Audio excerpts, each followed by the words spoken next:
paz seja com todos.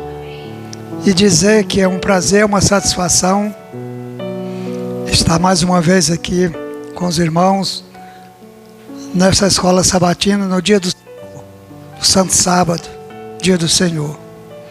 E cumprimentar todos, os daqui, os presentes e os ausentes. Nessa manhã também a nossa saudação vai lá para o Ceará, lá para o irmão José Silva, lá em Viçosa. Ele nos acompanha e está lá nos assistindo nesse momento. Também lá em Brasília, lá no Maranhão, os irmãos estão por aí nos assistindo. A paz seja com todos. Então, dando início à nossa mensagem de hoje, com a graça de Deus, será 1 São Pedro, capítulo 4, versículo do 1 em diante. Então, iniciando esse capítulo 4 de São Pedro, não é um capítulo próprio. Ele é uma continuação do capítulo 3.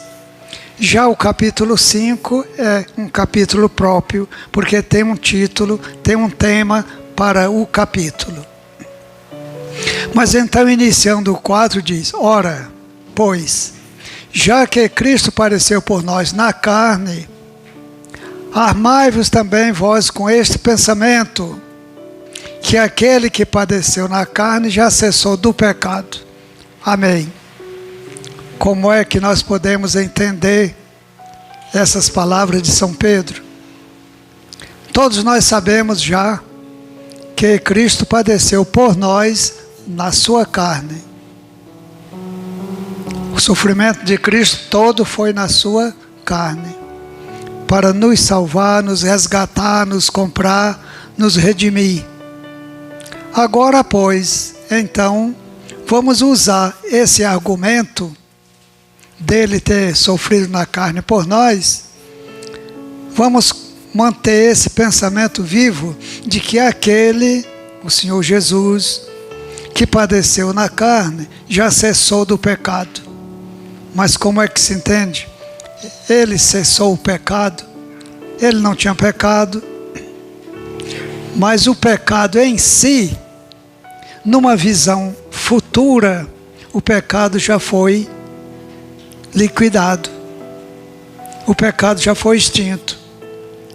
É bem verdade que nós, reformistas, todo ano, no dia 10 do sétimo mês, nós acompanhamos o trabalho que Jesus está fazendo lá no santuário. Mas, repito, numa visão futura, o pecado já está extinto. Cessou o pecado. E por isso é que no versículo 2, ele vai dar uma lição para nós. O versículo 2 diz: para que, já que o pecado acabou, para que no tempo que vos resta na carne, agora, a nossa vida agora, não vivais mais segundo as concupiscências do mundo, mas segundo a vontade de Deus. Então, se nós já nos batizamos e já morremos também para o pecado, devemos agora andar numa novidade de vida. Andar não conforme a carne, que a carne é pecaminosa, mas andar em espírito, fazendo a vontade de Deus em espírito. E isso significa, é o que significa dizer que o pecado já acabou. Porque ele, para Cristo, que fez o seu sacrifício, e para nós que não vivemos mais por ele, o pecado já acabou. Embora ele seja um inimigo persistente, o apóstolo Paulo diz que ele vive ao nosso redor. Então precisamos ter cuidado com o pecado. Pois bem, mas vamos andar segundo a vontade de Deus. Porque é bastante que, no tempo passado da vida, na nossa vida anterior, fizéssemos a vontade dos gentios. Nós não sabíamos, nós não tínhamos conhecimento e nós estávamos junto com os gentios por aí, fazendo a vontade deles, de companheiro, de companhia, porque nós não sabíamos dessa verdade. Gentios, andando em dissoluções, em concupiscências, em borracheiras, em glutonarias, bebedices e abomináveis idolatrias. Tudo isso nós fazíamos sem o conhecimento da palavra, sem o conhecimento de Deus. Mas agora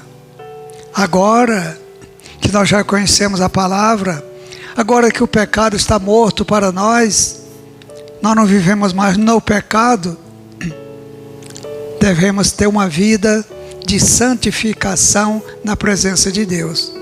Até porque o versículo 7 vai dizer que é chegado o fim de todas as coisas. E se esse fim está muito próximo, devemos a cada dia estar preparados para enfrentar esse final de todas as coisas. Versículo 4. E agora os nossos amigos de antes, as nossas amizades de antes, elas acham estranha não correrdes com eles no mesmo desenfreamento e dissolução, blasfemando de vós. Mas olha, fulano era nosso amigo, nós estávamos sempre juntos nisso, e agora não estamos mais. Então surge esse pensamento nos nossos amigos de outrora, nas nossas amizades anteriores. Acham estranho não corrermos mais com eles no mesmo desenfreamento de antes. Mas por quê? O que aconteceu? O que é que houve? Nós mudamos de vida pela graça de Deus. Se eles não mudaram, mas ainda tem tempo para mudar. Mas o entendimento chegou até nós e pela graça de Deus, então nós mudamos. Louvado seja Deus por isso. Nós não somos mais aquelas pessoas de antigamente.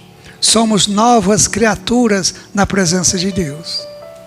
E o versículo 5 diz: os quais eles, nossos amigos anteriores, os quais hão de dar conta ao que está preparado para julgar os vivos e os mortos. Como é que se entende isso? O Senhor Jesus está preparado para fazer o julgamento, tanto dos vivos como dos mortos. Irmão Eudes, leia aí, veja aí, Atos dos Apóstolos, capítulo 10 e o versículo 42. Vamos ver. Jesus está preparado para fazer o julgamento, tanto dos vivos como dos mortos. Mas qual foi a mensagem que eles saíram pregando? 10:42.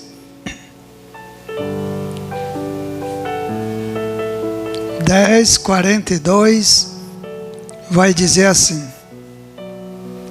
Atos 10:42.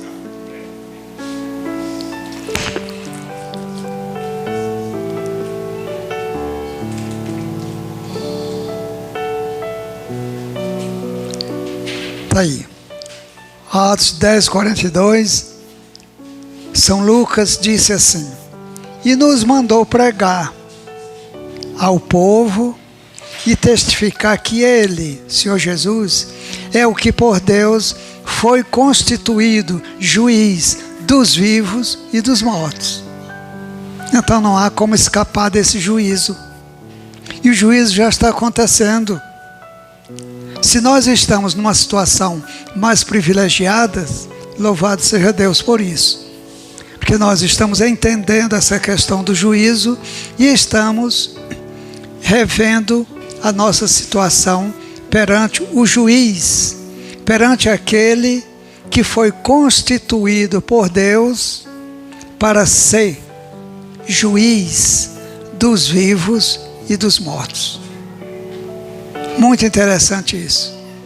E esse texto nós usamos muito no dia 10 do 7º mês, porque é um texto próprio para esse assunto. O Senhor Jesus é que é o juiz dos vivos e dos mortos. Mas vamos vendo mais aí, 2 Timóteo 4 e versículo 1. 2 Timóteo 4 e o versículo 1. Nós vimos aí que foi uma ordem para sairmos pregando que Jesus é o juiz dos vivos e dos mortos. E agora, 2 Timóteo 4, 1, Paulo disse para Timóteo: conjuro-te, pois, diante de Deus e do Senhor Jesus Cristo, que há de julgar os vivos e os mortos na sua vinda.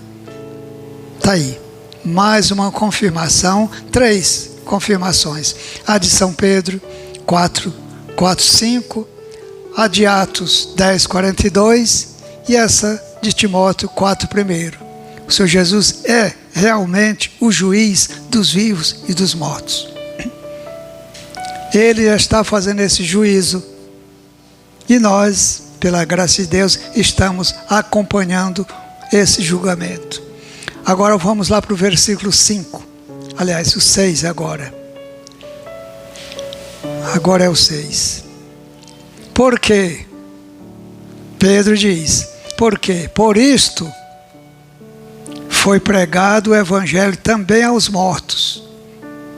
Ora, o juiz está fazendo o juízo dos vivos e dos mortos. E aqui São Pedro está dizendo que o evangelho foi pregado aos mortos. Como é que nós entendemos? Precisamos entender. É como diz uma frase aí tem uma frase que diz que nem tudo se entende como se lê. Você procurar entender. Ora, os mortos não sabem coisa nenhuma. Não está escrito assim? Tá. Os vivos sabem que vão morrer, mas os mortos não sabem coisa nenhuma. E como é que o evangelho foi pregado para eles? Mistério? Não. É só nós procurarmos entender. O evangelho foi pregado para eles enquanto eles estavam vivos. Mas agora mortos, eles estão sendo julgados pelos relatórios. Mas o evangelho foi pregado para eles, não mortos agora, mas quando vivos. O evangelho foi pregado para eles e agora estão sendo julgados pelas coisas que estão escritas nos livros. Está aí a explicação. Porque por isto foi pregado o evangelho também para os mortos, quando eles estavam vivos. Aqui ainda é uma referência muito especial. Amém. Está chegando a irmã Itana. Nós falamos em você, não falamos de você. Mas graças a Deus você veio para somar e aumentar mais o número aqui na Escola Sabatina. Então, o evangelho foi pregado também aos mortos. Esse também significa que enquanto eles estavam vivos, receberam a pregação do evangelho. Agora mortos, resta apenas o juízo, o julgamento pelas coisas que eles fizeram, que estão nos livros. É isso. Mortos. Para que, na verdade, está aí, vai explicar. Para que, na verdade, fossem, não é nem foram, nem serão. Fossem, no presente, fossem julgados segundo os homens na carne, mas vivessem segundo Deus em espírito. Deus não é Deus de morto. Deus é Deus dos vivos. E os mortos de Deus não estão mortos, estão dormindo, e para Deus todos eles estão vivos. Está aqui a palavra dizendo, mas vivessem segundo Deus em espírito. Isso é muito bom, a gente saber dessas coisas, porque às vezes morre um parente, morre um amigo, a gente fica lamentando, sentindo e tal, mas só devemos lamentar se ele não estiver nos caminhos de Deus. Mas se ele estiver nos caminhos de Deus, vamos ver o que vai acontecer com ele. Irmão Eudes, 1 Tessalonicenses 4,14. Veja só o que vai acontecer com os mortos do Senhor que estavam nos caminhos do Senhor. 1 Tessalonicenses 4,14. Está aí. Porque se cremos que Jesus morreu e ressuscitou, assim também aos que em Jesus dormem, Deus os trará de volta com Ele. Amém. Louvado seja Deus. Então não há por que lamentar, não precisa se entristecer, não precisa nem chorar. A gente chora porque é carne, não é? Mas não precisa nem chorar pelos mortos do Senhor. Deus vai trazer com Ele de novo para o nosso convívio, para a nossa alegria, para a nossa satisfação, para estarmos com eles sempre.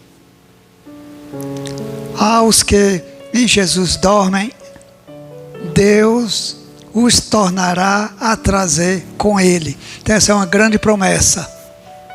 E essa grande promessa não falha. No dia da ressurreição, nós vamos encontrar com a irmã, a tia Neves. Com certeza. Com certeza. Vamos encontrar com o irmão Zezé. Vamos encontrar com tantos outros santos que dormem no Senhor. E Deus vai trazer de volta para nós. Amém. Voltemos lá para São Pedro 4. E é assim, é Espírito. Agora é o 7. E o 7 vai dizer assim: e já está próximo o fim de todas as coisas. Portanto, sede sóbrios, vigiai em oração. Ora, se já está próximo o fim de todas as coisas, a nossa preocupação maior no momento é a oração. Vamos levar uma vida de santificação, uma vida de sobriedade, uma vida de vigilância em oração, nos preparando a cada dia, que a gente não sabe o dia, não sabe quando vai acontecer, mas no dia que acontecer, estejamos preparados. E já está próximo o fim de todas as coisas. Portanto, sede sóbrios e vigiai em oração. Nós, os reformistas, digo sem reserva, nós, os reformistas, nós oramos pouco. Nós deveríamos orar mais. Principalmente diante desse texto aqui, que está próximo ao fim de todas as coisas. Devemos nos apegar mais à oração. Viver mais em oração. Porque a oração é quem nos sustenta diante de Deus. Versículo 7, irmão. 8 agora. Mas, sobretudo, tende ardente caridade uns para com os outros. Porque a caridade cobrirá a multidão de pecados. Como é que é isso? Como é que é isso? Como é que se entende? Mas, sobretudo, tende ardente caridade uns para com os outros. Porque a caridade, que é o amor, cobrirá multidão de pecados. Olha, aqui está falando de uma cobertura. Não está falando de perdão, nem está falando de purificação de pecado, que é outro assunto. Mas, sobretudo, tende ardente caridade e amor uns para com os outros. Porque a caridade, que é o amor, cobrirá multidão de pecados. Vamos explicar então. Isso aqui é a reconciliação. Isso aqui é viver em paz com os irmãos. Se há alguma pequena diferença entre nós, mas na prática da caridade, que é o amor, tudo isso se desfaz. A gente chega para o irmão, pede desculpa, pede perdão, e tudo se desfaz ali mesmo. Enquanto que o perdão definitivo é com Deus. Ele preparou um dia para isso. A purificação dos nossos pecados também é lá no santuário celestial com o Senhor Jesus. Não é esse assunto aqui. Esse assunto aqui é entre nós. Se temos alguma coisa contra alguém, vamos logo lá onde está o irmão e vamos acertar para que esses pecados sejam cobertos. Não sejam encobertos, mas cobertos. Está entendido? Tá. Então vamos para o 9. O 9 diz, agora está aí uma exortação para nós, né? Sendo hospitaleiros uns para com os outros, sem murmurações. Isso aqui é uma ordem, é um preceito. Poderíamos até dizer, é um mandamento de Pedro, para nós sermos hospitaleiros com os irmãos, sem murmuração, sem queixa, sem lamentação. Ah, mas eu faço isso. Ou não, mas eu tenho que fazer isso. Faço isso por obrigação. Nada disso. Vamos fazer por amor e com amor. Sendo hospitaleiros uns para com os outros. Porque alguém não sabendo hospedou anjos na sua casa. Mesmo Paulo diz, lá no Hebreus, alguém não sabendo hospedou anjos na sua casa. E se ele tivesse expulsado os anjos não vieram a se hospedar na casa deles na forma de anjo.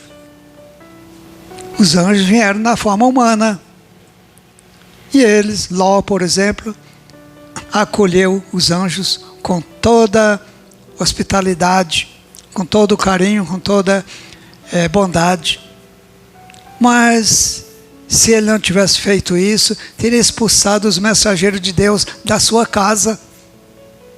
E note bem uma coisa, os irmãos, é uma honra, é um privilégio muito grande para um ser humano hospedar na sua casa um ser celestial.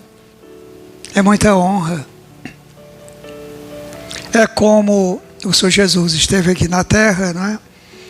E ele chegou na casa de Zaqueu e disse, olha Zaqueu, hoje me convém pousar na tua casa.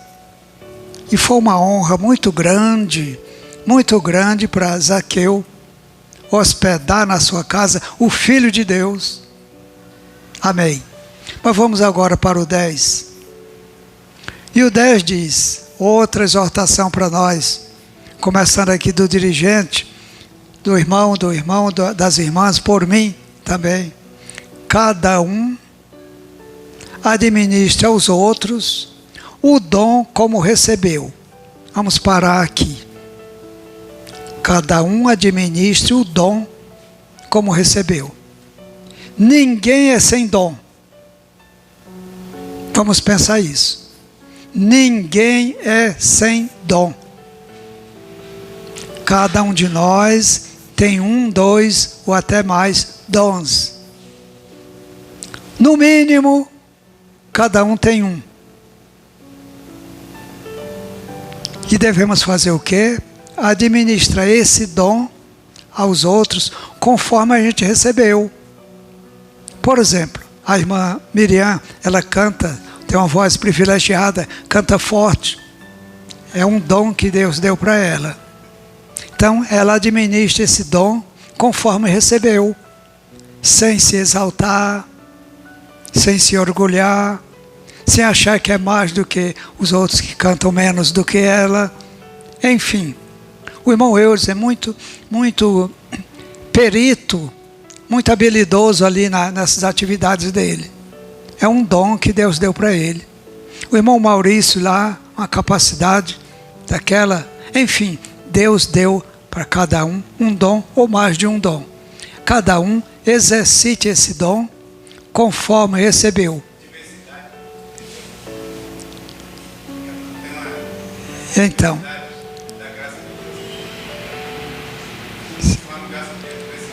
se eu lhe falar a verdade, você não acredita. Nessa distância eu não escuto. Diversidade de dom, por favor. Diversidade de dom. Universidade. Diversidade Ah, sim, entendi agora. Há diversidade de dons. Mas o Espírito é o mesmo. Está aí. Alguém pode até ter mais dentro dessa palavra aí, diversidade de dons. Mas o Espírito é o mesmo. Então cada um administre o dom que recebeu conforme recebeu. Por exemplo, eu não vou me colocar aqui como alguém, mas eu procuro, pela graça de Deus, dentro das possibilidades, ensinar para as pessoas conforme Deus tem me ensinado.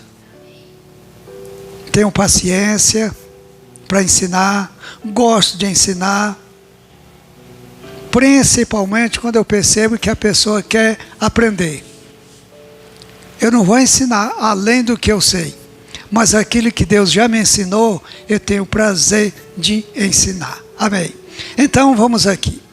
Cada um administre os outros o dom como recebeu, como bons despenseiros da multiforme graça de Deus. Multiforme quer dizer várias formas. A graça de Deus está estendida a todos nós. E então vamos trabalhar dentro desse aspecto, como apenas despenseiros da multiforme graça de Deus. Sem querer ser mais, também sem querer ser menos, mas sendo apenas o que nós somos. Somos o que somos. Paulo disse isso, eu sou o que sou. E Paulo sabia das coisas, viu? Paulo sabia, mas ele não se exaltou. Ele apenas disse, sou o que sou. Então nós, como bons despenseiros da multiforme graça de Deus, façamos isso. Passemos aos outros o dom que Deus nos deu conforme nós recebemos. O 11, irmão Wildes. Continua dizendo assim, se alguém falar, fale segundo as palavras de Deus. É uma forma também de passar o dom que recebeu para os outros. Vai falar? Fale segundo as palavras de Deus. Não fale de você mesmo. Não fale dos outros. Fale única e exclusivamente da palavra de Deus. Tem pessoas que saem fora da trilha e fala de si, vai falando de si. Isso não é certo. O certo mesmo é falar as palavras de Deus. Se alguém falar, fale segundo as palavras de Deus. Se alguém administrar, está aqui o irmão José, um administrador aqui do trabalho. Se alguém administrar, como é que tem que fazer? Administre segundo o poder que Deus dá. Nada de além, nada de a mais, somente dentro daquele limite, dentro daquela permissão que Deus deu. Para que em tudo Deus seja glorificado por Jesus Cristo. Se nós fizermos isso, primeiramente nós ganhamos, depois a igreja ganha, e Deus fica satisfeito, fica realizado, fica glorificado por ver as nossas atitudes somente dentro daquilo que Ele nos permitiu. Nada de ir além. Para que em tudo Deus seja glorificado por Jesus Cristo. A quem, assim, agora vamos lá. Agora vamos dar honra a quem merece honra. Diz a palavra. A quem pertence ao Senhor Jesus, né? A quem pertence a glória, o poder para todo sempre. Amém. Então somente Ele é digno de toda honra, de toda glória, de todo louvor. Tudo pertence a Ele. É dele, por Ele e para Ele. São todas as coisas, disse Paulo. Por Ele, para Ele e dele são todas as coisas. Então vamos dar honra, vamos glorificar, vamos considerar o Senhor Jesus. Somente Ele e a Ele pertencem todas as coisas. O 12, irmão Eudes. Amados, uma exortação para nós agora. Amados, e o irmão citou esse texto, né, irmão José? Amados, não estranheis a ardente prova que vem sobre vós, para vos tentar, como se coisa estranha vos acontecesse. Não, também não vamos sorrir, não é? Não vamos sorrir, mas vamos nos resignar diante das provas, baixar a cabeça e sofrer com resignação as provas. As provas vêm com objetivo. As provas permitidas por Deus, elas nunca vêm sem um objetivo, sem uma razão, sem um quê. Sempre tem um motivo. Vamos esperar o motivo. Nós não sabemos no momento. No presente elas não são boas, mas depois elas se tornam em coisas boas. Aí nós vamos reconhecer, mas Deus tinha razão. Por quê? Deus sabe das coisas. E Ele sabe sempre o que é melhor para nós. Então, não estranheis a ardente prova que vem sobre vós. Se você é provado de um jeito, outro é provado de outro. Muito dificilmente somos provados igualmente. Cada um tem uma prova diferente.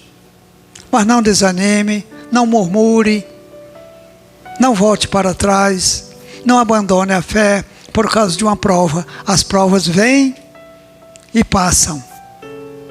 Elas não permanecem, elas não ficam para sempre. Tem uma palavra de Paulo que diz que o que vai permanecer para sempre é o amor de Deus. Tem 3 coisas: a fé, a caridade e o amor. Mas que o maior de todos é o amor, e esse que vai permanecer para sempre. Mas então, continuando, a ardente prova que vem sobre vós, para vos tentar, para saber o que é que nós somos. O irmão José falou do ouro, falou da prata, e é isso, as provas é para nos purificar, para nos preparar, como se coisa estranha vos acontecesse. Não, não é coisa estranha. Deus só permite aquilo que nós podemos suportar. Está escrito, vocês sabem, que Ele não nos prova além da nossa fé. Paulo disse isso, que Ele não nos prova além da nossa fé. Também porque Deus conhece a nossa estrutura. Lá no Salmo diz isso.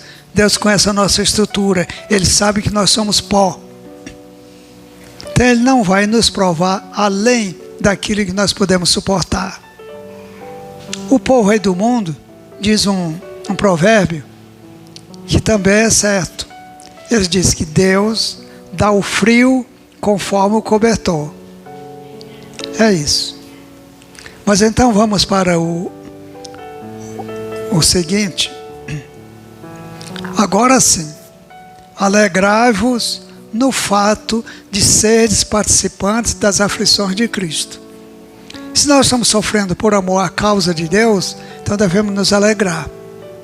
E por quê? Porque não é somente nós que estamos padecendo. Outros padeceram. Outros muitas vezes sofreram mais do que nós. Outros até perderam a vida por causa da palavra de Deus. Não se queixaram, não murmuraram, não blasfemaram. Alegrai-vos no fato de seres participantes das aflições de Cristo, para que também na revelação da sua glória vos regozijeis com Ele e vos alegreis. Uma coisa depende da outra. Primeiro vem as provas, depois vem a alegria, vem o regozijo. Agora já é juntamente com o Senhor. Por exemplo, no momento nós podemos passar por dificuldades, por provas, mas Ele está conosco. Olhe, Ele está conosco. Aonde é que Jesus estava no momento que Daniel e os companheiros dele foram jogados na fornalha? Jesus estava lá junto com eles. Mas agora no final do versículo aqui, para que também na revelação da sua glória vos regozijeis e alegreis. E agora é diferente. Agora nós é quem vamos estar com Ele. Pegaram o sentido? Agora, no presente momento, Ele está conosco. Nas aflições, nas tribulações, nas angústias, nos pesares. Ele está conosco. Mas no final aí, na revelação da sua glória, nós vamos estar com Ele. Amém. 14. Agora é interessante esse texto aqui. Se pelo nome de Cristo sois vituperados, bem-aventurados sois, porque sobre vós repousa o Espírito da glória de Deus. Então, vamos estar sempre preparados para o que der e vier. Se vier vitupérios, se vier injúrias, se vier blasfêmias, se vierem falácias, acusações, perseguições sobre nós, por causa da palavra de Deus, somos o quê? Bem-aventurados. Só isso, somos bem-aventurados. Porque sobre nós está o Espírito da glória de Deus para nos fazer fortes, para vencermos essas provas. E o 14 diz, agora o 14 vai chamar a nossa atenção. O 14 diz, se pelo nome de Cristo sois vituperados, bem-aventurados sois, porque sobre vós repousa o Espírito da glória de Deus. Agora o 15. Somos bem-aventurados, né? Que nenhum de vós, esse aqui fala conosco. Pedro estava fazendo um apelo. Olha, que nenhum de vós padeça como homicida, como ladrão, como malfeitor, ou como o que se entremete em negócios alheios. Os irmãos observaram aqui, é profundo esse texto, profundo. Nenhum de vós padeça como homicida. Quem é o homicida? É aquele que mata as pessoas, é o assassino, é o criminoso. Então que nenhum de nós padeça com esse tipo de pecado, o homicídio. Também nenhum de nós padeça como ladrão. Para esses dois casos aqui, tem os mandamentos. No primeiro caso do homicida, tem o mandamento. Sexto mandamento: não matarás. O outro, para não padecermos como ladrão, tem o mandamento: não furtarás. Então não podemos padecer com essas coisas que a lei está nos mostrando. Que nenhum de vós padeça como homicida, como ladrão ou como malfeitor. As pessoas que fazem as coisas não somente mal feitas, mas fazem as coisas erradas. Que nós também não padeçamos por essa situação. Ou, agora ele faz outro apelo, ou como aquele que se entremete em negócios alheios. Observaram a exortação?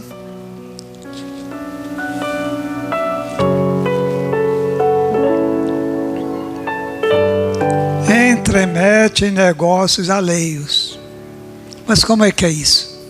Eu tomar partido numa questão alheia, eu, antes de ouvir os dois lados, tomar partido, ficar de um lado só, sem ouvir o outro lado. Ou então dar razão a quem não tem. Mas vamos ver, dentro desse aspecto aí, dentro dessa advertência, vamos ver o que é que Salomão disse sobre esse versículo aí. Salomão era o rei sábio. Salomão sabia das coisas. E ele faz uma exortação para uma comparação para aqueles que entram nos negócios alheios. Vamos lá. Provérbios de Salomão, capítulo 26 e o versículo 17. Vamos ver o que é que Salomão disse de advertência sobre isso aí. Olha a comparação que Salomão faz. É um negócio sério. Salomão disse: o que qualquer um de nós passando se mete em questão alheia é como aquele que segura um cachorro, um cão pelas orelhas. Não é interessante isso aqui? Veja o perigo que está você segurar um cachorro valente pelas duas orelhas assim.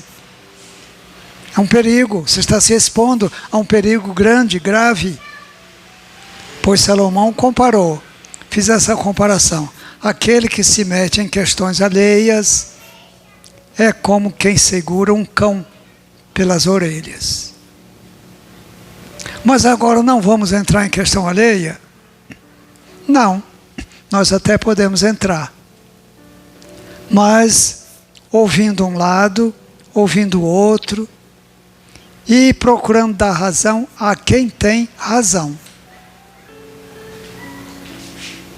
O que passando se entremete em negócios alheios é como quem segura um cão pelas orelhas. Não é certo fazer isso. É um perigo. É um perigo. Até porque, muitas vezes, ocorre o seguinte. Você toma partido numa questão, depois aquelas pessoas fazem as pazes e ficam de mal com você. É um perigo também. Muitas vezes você perde uma amizade, porque você entrou numa questão alheia, e depois eles fizeram lá as pazes deles, e ficaram de mal, foi com você que entrou na questão. Então, cada um no seu lugar. Tu no teu cantinho e eu no meu. É o que Salomão diz. Mas agora vamos voltar lá para São Pedro. São Pedro diz, é como que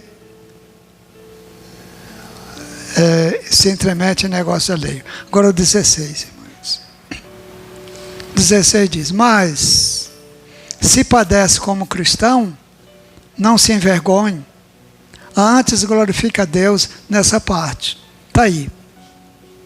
Se é da gente se intrometer em negócios alheios, é melhor sofrer, padecer como um cristão. Padecer pela causa, pela sua fé. E se isso acontece com você, não se envergonhe.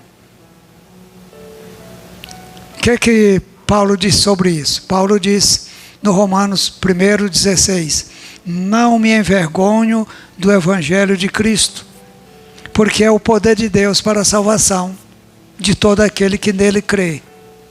Então não vamos também nos envergonhar da palavra de Deus, da nossa fé. Somos o que somos. Se já escolhemos essa fé, vamos até o fim. Não vamos nos envergonhar.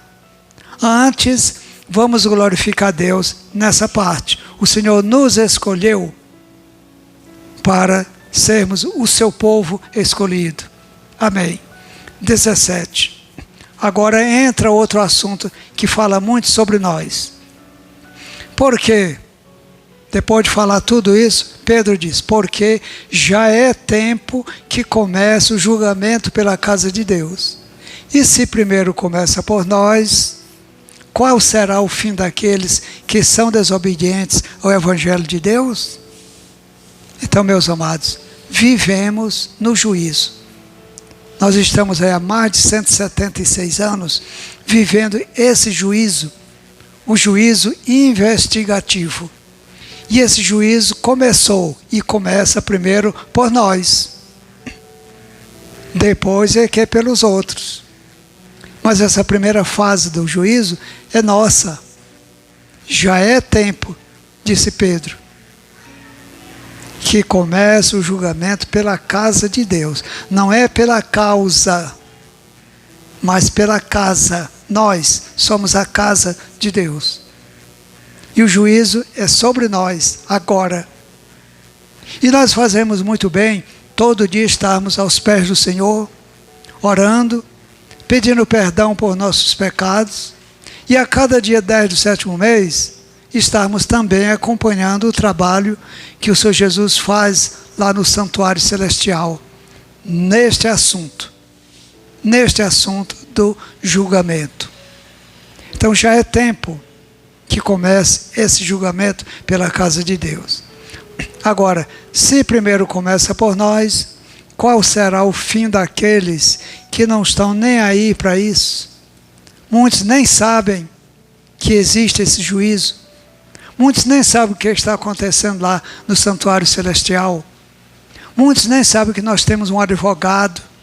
Muitos não sabem que nós temos um sacerdote. Muitos não sabem que nós temos um juiz que vai julgar os vivos e os mortos. Qual será o fim deles? Pedro faz essa pergunta aí. E o versículo 18, irmãos, é um complemento desse daqui. O 18 diz: e se apenas o justo se salva, onde aparecerá o ímpio e o pecador? Ora, os justos estão aqui, cada dia nos pés de Deus, cada dia confessando suas faltas, suas maldades, seus pecados, cada dia. Porque a esperança de salvação é apenas para o justo. Se o justo apenas se salva, onde aparecerá o ímpio e o pecador? Não que ninguém espere lá no mundo que vai se salvar. Se qualquer pessoa estiver lá no mundo e se permanecer no mundo até o fim, estará perdido. Esse julgamento não é eu que faço, é a própria palavra. Se apenas o justo se salva, e onde aparecerá o ímpio e o pecador? O ímpio e o pecador precisam também terem o conhecimento dessa palavra, se converterem enquanto é tempo. A salvação ainda está à disposição de qualquer um que venha, aceite o Senhor Jesus como seu Salvador especial. Mas se ele permanecer lá, não vai se salvar. Apenas o justo se salva. 19 agora para encerrar. E nós, pela graça de Deus hoje, completamos o capítulo 4. Portanto, está aí, diz São Pedro, portanto, também os que padecem segundo a vontade de Deus, encontram-lhe a sua alma, aliás, encomendam-lhe a sua alma, como ao fiel Criador, fazendo o bem. Que é mais uma promessa para os santos, mais uma promessa para o povo de Deus. Também os que padecem segundo a vontade de Deus, padecem pela causa de Deus, pelo Evangelho, por essa fé que uma vez foi dada aos santos. Se alguém padece por ela, encomendam ou estão encomendando suas almas a quem? Ao fiel Criador, fazendo o quê? O bem. Não vamos nos desviar dessa trilha de fazermos o bem. Vamos fazer sempre o bem. E encomendando a nossa alma, encomendando a nossa salvação, justamente para aquele, com A grande, aquele que é o nosso Criador, é o nosso Rei, é o nosso Senhor, e por fim é o nosso Salvador. Amém.